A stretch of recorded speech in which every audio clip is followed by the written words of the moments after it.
Oi, pessoal. Boa noite, tudo bem?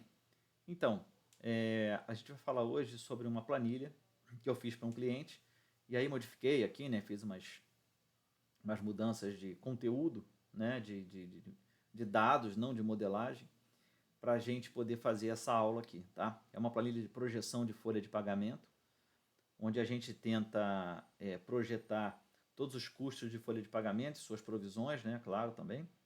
E a gente já vai lá para a planilha, vou aproveitar, como sempre, para dar meu recado aqui. A FIPECAF agora está no Rio de Janeiro, né? Para quem não sabe, a FIPECAF é a instituição, né, a fundação da USP, que é autora do Manual de Contabilidade Societária, que todos os contadores conhecem. Se não conhecer, sugiro que conheça, né? Deve ter estudado nesse livro na faculdade, desde a década de 70, né? Até meu pai estudou nesse livro. Enfim, e a gente está com as matrículas abertas, tá? Para os MBAs de Contabilidade e Finanças, Gestão Tributária e FRS, tá? No EAD. E também a Faculdade de Ciências Contábeis, Administração e Gestão Financeira. Então, quem estiver interessado aí em crescer e se desenvolver mais na profissão, lá é o lugar ideal, tá? A faculdade IGC 5 é a melhor nota possível pelo MEC. Eu estou falando isso para vocês porque eu sou, vamos dizer assim, né, o provedor do polo, né? O polo aqui do Rio é meu e, enfim, aproveitando para dar um recado no vídeo aí. Beleza, pessoal? Então, quem está pensando em estudar, entre que a casa é sua, tá? Estou falando do pessoal do Rio de Janeiro, né? Pessoal de São Paulo que estiver vendo, ou de outros estados, tem que ver o polo de vocês aí. Onde tem o polo, os estados que tem polo, ou pode ir para São Paulo mesmo, fazer presencialmente. Ou pode viajar para o Rio para passar um final de semana aqui e fazer no nosso polo também. Também seja bem-vindo também, estude em EAD na hora de fazer o curso, se inscreva para o Polo Rio de Janeiro e quando tiver a prova, venha nos visitar, beleza? Recado dado. Quero dizer para vocês também que qualquer dúvida com relação a essa planilha, eu quero entender, eu preciso fazer uma dessa, não estou conseguindo fazer, não entendi direito como é que funciona, não entendi isso, entendi aquilo outro, pode entrar em contato comigo. Quem veio pelo LinkedIn, né, sabe meu contato pessoal, porque tem lá no LinkedIn, e tanto da EG quanto da FIPECAF. Quem não veio pelo LinkedIn, ou não conhece a FIPECAF, ou não conhece a EG, pode entrar em contato por esse e-mail daqui, que é o educacional@eg contábil. É só colocar lá que o e-mail é direcionado a mim, que ele vai ser encaminhado para a minha caixa de e-mail, tá, pessoal? Então, recados dados, vamos lá dar uma olhadinha na planilha. Então, pessoal, essa aqui é a planilha. É uma planilha, como eu falei, de modelagem orçamentária. Não é o foco aqui a gente ficar olhando, mas o FGTS não é isso, o INSS não é isso, mas aqui eu tenho o FGTS, o INSS sobre receita, a CPRB, mas não é o foco aqui. O foco aqui é, na verdade, o Excel, né? Que essa é uma aula de Excel, não é uma aula de como orçar folha de pagamento. E além disso, o foco aqui também é a gente entender todas essas fórmulas e a metodologia. Porque o que acontece? Ele é uma planilha inteiramente configurável. Né? A empresa que me contratou para fazer a modelagem orçamentária, né? No Excel, para depois ser lançada no sistema deles, ela precisava de... Eu não podia fazer uma fórmula, entendeu? E colocar lá. Ela precisava modelar, ela precisava olhar, precisava preencher, precisava trocar os dados. Enfim, eu aqui, não é o caso do cliente, tá? Mas eu aqui coloquei também a opção por PJ, que tem várias empresas que contratam por PJ. Então, também tem essa opção, tem a opção estagiário também. Bom, então vamos lá. A primeira coluna aqui é o nome da pessoa, né? São pessoas fictícias, né? Esse nome não existe. Se a empresa precisar contratar um funcionário novo a partir de um determinado mês, eu coloquei aqui novo, né, para ele começar a contar essa linha aqui de orçamento, mesmo sem conhecer a pessoa, claro, se ele é novo, né, a gente não conhece. Lembrando que aqui tem janeiro, fevereiro, março e tal, mas isso aqui foi feito em novembro, né? Outubro, novembro do ano passado, né? Então, hoje a gente pode até conhecer a pessoa, mas na época eu não conhecia. Então, enfim, eu vou falar hoje sobre essa coluna aqui, que é uma coluna, essas colunas, né? Que são bem interessantes, que são os impactos, né? Que cada linha orçamentária desse funcionário vai impactar no total. E eu só vou dar um overview aqui na planilha. Então, ela tem aqui salário base, ela tem aqui o percentual de hora extra que você pode modificar, né? Pode botar aqui que 4%, sei lá. Você pode estipular aqui quanto de hora extra que esse cara pode fazer.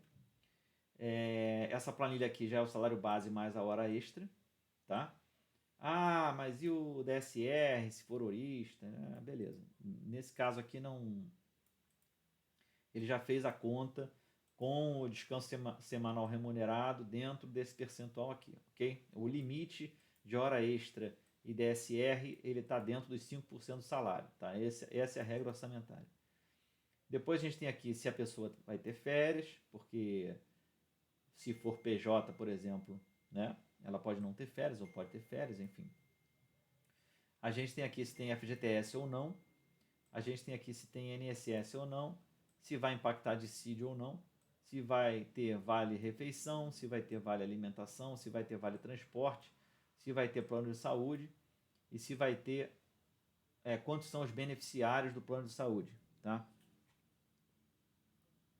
Enfim, bom. E aí nós temos aqui ele começa já a parte azul, ele já começa a calcular. Então, se tem o FGTS, ele vai calcular o FGTS em cima de umas configurações gerais que estão aqui na outra aba, tá? Então ele vai lá, a gente vai ver isso aqui, pessoal, detalhe por detalhe, tá? Hoje eu vou focar nessa parte aqui. Depois ele calcula o INSS, se tiver aqui como sim, né? Por exemplo, esse caso aqui eu botei não para INSS. Eu poderia botar sim para INSS, né? Se fosse um prolabore não optante por FGTS, por exemplo, eu poderia botar não para FGTS e sim para INSS. No caso aqui eu vou botar não. Bom, enfim, isso é fictício, né? Então tem VR, tem o VA, esse funcionário não pega VT, se tem plano de saúde sim, e o número de beneficiários eu poderia aumentar, 5 beneficiários. Bom, tendo em vista isso, ele vai calcular aqui o gasto com plano de saúde, em cima de um valor por beneficiário, que está configurado aqui na planilha, na planilha auxiliar. Ele vai calcular, no caso, vale transporte, esse cara não tem, o funcionário não tem, vale alimentação, vale refeição, blá blá blá. Né? Então ele sempre vai fazer o quê? Ele vai perguntar se é sim. Então vamos supor aqui, ó, plano de saúde. Se for sim, ele pega o valor do plano de saúde que está lá na outra planilha por beneficiário e multiplica por 5, tá? Valor médio por beneficiário, tá, pessoal? Um pouco de estatística também aqui. Não faz mal, né? Mas você poderia calcular, por exemplo, que o próprio funcionário tem um reembolso de parte e os dependentes pago parte também. Então a gente poderia ter um para dependentes e um para o funcionário efetivamente, né? Um valor para cada um, ok? Também poderia colocar, ter uma planilha referência aqui com o valor, né? Por idade, por exemplo, do plano de saúde e buscar o valor e ter a idade aqui do beneficiário. Enfim.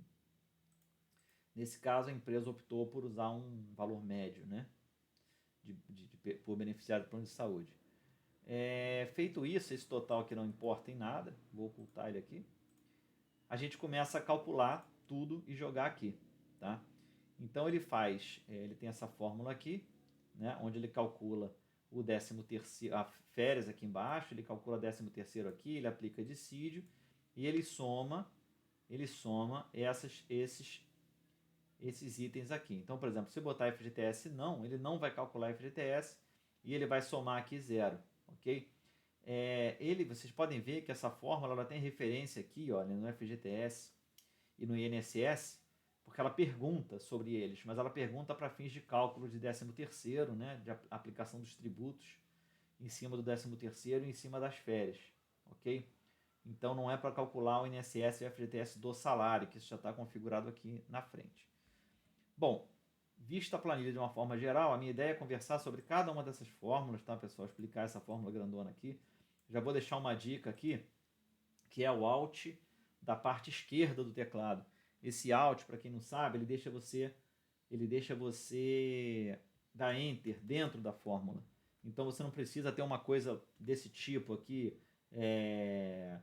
completamente complicada de você entender, né? Isso aqui, por exemplo, você vai ver isso aqui, você vai falar, caramba, que fórmula é essa, né? Então, eu consigo dar o Enter, olha como é que a fórmula seria na sua, na sua visão, né? Na sua formação normal. Seria isso aqui. Você vai falar, caramba, não estou entendendo nada, nem eu, né? Ninguém vai entender essa fórmula. Então, a gente tem como dar o Alt e Enter, que é esse Alt aqui, para a gente ter essa fórmula bem clara, né? Para a gente poder entender com calma. Então, a ideia hoje é a gente falar sobre esse pedacinho aqui, da coluna F até a coluna Q. Tá? Esse pedacinho, o que acontece? O aumento, né, salarial, ele pode ocorrer mais de uma vez por ano e em qualquer parte do ano, né? Então, e ele pode ser qualquer coisa, diferente do dissídio, que é um percentual para todo mundo, ou para uma classe específica. Eu poderia ter a classe aqui e ter o dissídio especificamente, não sei. Enfim, nesse caso não, o aumento do salário ele é o aumento que o gestor achar que tem que dar, né? Então, no caso, por exemplo, essa pessoa aqui, a Tamires, né, que é seletista, ela vai ter o salário dela que ela iniciou o ano até abril. Em maio ela vai ter um aumento aqui, ela vai de 10 mil para 15 mil. E em novembro está projetado que ela vá para 20 mil, ok? Lembrando, pessoal, esse cliente aqui eu fiz o orçamento por funcionário, tá? Mas orçamento é por cargo, tá? A gente tem que trabalhar sempre com cargos e salários e não o nome de funcionário. O nome de funcionário não é legal. Mas a gente, como consultor, né, a gente faz o que o cliente pede. Mas a gente sempre deve trabalhar por cargo, porque o Márcio pode sair no meio do ano e você vai contratar outra pessoa. Então não é mais o Márcio, né? Aqui deveria ser um analista de alguma coisa, um coordenador de alguma coisa. Não deveria ter Márcio. Poderia ter até aqui o nome da pessoa que no momento está contratada, né? Para aquele cargo. Mas o orçamento deveria ser por cargo, para você até projetar seu plano de cargos e salários, tá? Então vamos lá. Voltando a falar de Excel, né? Que o foco do vídeo aqui é Excel. Então, como eu não sabia, como eu queria deixar o gestor livre para fazer a configuração que ele quisesse, né? Eu poderia falar para ele primeiro salário, segundo salário, terceiro salário. Aí eu ia ter que ter no máximo 3 salários, aí o gestor, eu ia ter que vir aqui dentro, né? A partir de maio eu vou impactar o terceiro salário, o segundo salário e tal. Aqui eu deixo o gestor do jeito que ele prefere trabalhar. Então, se o gestor chegar e falar assim, não, o Márcio ele vai ficar com esse salário aqui, na verdade, até maio. E a partir de maio é que ele vai ganhar o aumento dele. Beleza, já aconteceu aqui. Ele está impactando a primeira linha até maio. Depois ele está impactando junho, agosto, junho, julho, agosto. E depois, mas não é. Setembro também não é, não. Vai ser só em novembro. Então, beleza, 2 bolinhas aqui e apaga-se as bolinhas aqui de baixo. Ele começou a impactar com o segundo aumento só naquele período. Mas o aumento não é 15 mil, não. O aumento é 20. Beleza, então aumentou para 20. Então, o gestor está completamente livre, né, para fazer o que ele quiser. Mas esse funcionário aqui não pega plano de saúde, ele não quis. Então, beleza, a gente vem aqui e diz que não quero. A gente vem aqui e diz que não, tá? Não quero plano de saúde para ele. Lembrando que eu tenho que dar aqui nas 3 linhas, né? Ou eu poderia colocar uma referenciando a outra, essa igual de cima e essa igual de cima para ajudá-lo. Então, enfim, como é que funciona essas bolinhas aqui, pessoal? Essas bolinhas aqui, na verdade, elas são a fonte, né, que gerou esse desenho aqui, é essa fonte aqui, tá? WebGIS, não sei se fala assim, mas enfim, é essa fonte aqui. E essa bolinha aqui, ela é a letra N, tá? Nessa fonte aqui, ok? Então, para cada mês que eu quero que essa linha impacte, eu vou colocar a letra N. Se eu não quiser, eu não boto nada. Ou eu posso botar qualquer outra coisa que não seja a letra N. Posso botar um O. Vai confundir um pouco a vida do gestor. Mas eu poderia botar qualquer coisa que não fosse a letra N. Beleza, entendi. Mas como é que aqui a planilha sabe que eu só posso calcular os meses que estão aqui e estão com N. Então, muito simples, né? O princípio da fórmula é sempre essa daqui, olha. Se F7, olha aqui o F7 aqui, ó.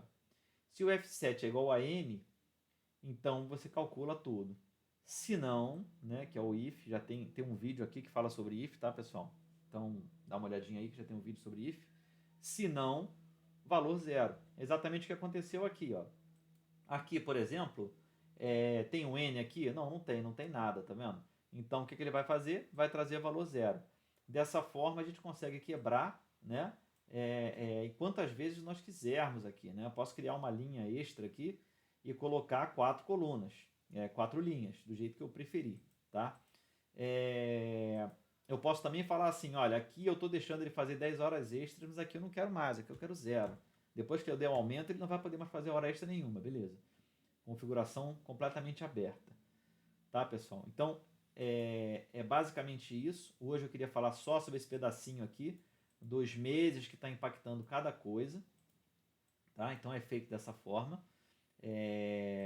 Uma fonte de desenhos, né, de símbolos, que é essa fonte que eu usei aí, que é a WebGenes. E tendo em vista isso, a referência desse caractere aqui é o N, né? E ele, todo início de fórmula, ele pergunta se o F7 é igual a N. Aí, importante aqui, pessoal, a gente tem um vídeo aqui também no canal sobre copiar e arrastar, tá? Então, vamos falar de copiar e arrastar, importante isso. Vocês podem ver que todas as coisas referenciadas nessa célula aqui, que é a célula de janeiro, elas estão ancoradas na coluna. Tá vendo aqui, ó, a coluna está ancorada sempre. Tem esse dólar aqui na frente da coluna. Por quê? Porque eu quero arrastar para o lado, mas eu quero que ele sempre olhe para esse FGTS. Eu quero que ele sempre olhe para esse INSS, para esse VT, para esse VR, etc. No caso dessa bolinha aqui, eu não quero. Eu quero que a bolinha ande junto, né? Então, se eu pegar aqui, ele vai estar referenciando a bolinha de janeiro. Se eu pegar aqui, ele vai estar referenciando a bolinha de fevereiro e por aí vai. Como é que eu faço isso? É só não ancorar a coluna, tá? Deixa a coluna aqui livre, tá? Tanto coluna quanto linha. Porque se eu descer, eu vou querer referenciar a linha de baixo, né? Então, tanto linha quanto coluna. A gente faz dessa forma, deixa livre. O resto, vocês podem ver que a gente botou o dólar aqui para ancorar. Porque senão, quando você fizer esse movimento aqui ou esse movimento aqui, no caso esse aqui eu vou fazer com o botão direito, preencher sem formatação. Pode ver que os valores não vão mudar, que eles estão ancorados corretamente para que as fórmulas sejam copiadas e não deem diferença. Beleza, pessoal? Então hoje a gente falou aqui sobre essa parte aqui do período, né? Como é que eu quebrei uma pessoa em 3 perfis diferentes, quando a pessoa ganha aumento, ou a pessoa poderia mudar de categoria, a pessoa podia ser um estagiário, e ela podia aqui ser contratada, a partir daqui ela é estagiária, a partir daqui ela é contratada, né? E tal. Lembrando que se você trabalhar por cargos e salários, que é o mais certo, né? Isso não deveria acontecer, a pessoa deveria passar para outro cargo, né? Mas no caso de aumento, sim, né? Você pode ter uma previsão de aumento para aquele cargo específico e tal. Beleza? Enfim, é isso, né? Depois a pessoa só soma ali os custos de janeiro, fevereiro e tal e controla o orçamento. Contratei, não contratei, o novo, né? Se eu contratei, se eu não contratei, fulano saiu, não dei aumento desse cara aqui, por exemplo. Esse funcionário aqui, o Frederico, ele era para ter ganhou aumento aqui em março, só que ele não ganhou. Então ele pode vir aqui na hora do forecast, né? Ele pode vir aqui e ele pode acertar isso aqui para forecastar o custo dele. E quando ele ganhou o aumento, ele acabou, porque atrasou um pouquinho, a gente acabou dando 13 para ele. Entendeu? Então você tem aqui o teu forecastado aí de forma ágil e simples. Beleza, pessoal? Eu vou abrir numa próxima aula, quem gostou aí fica de olho, que eu vou abrir essa fórmula aqui detalhadamente, tá? Para a gente olhar o que foi feito caso a caso aqui, beleza? Então, pessoal, é isso. Vamos ficar por aqui. Obrigado para quem está assistindo até agora. Até a próxima. Um abraço e vamos ficar de olho. Quem gostou da aula, fica de olho que a gente vai continuar a analisar essa planilha aí daqui um pouquinho mais de tempo. Obrigado, pessoal. Até a próxima.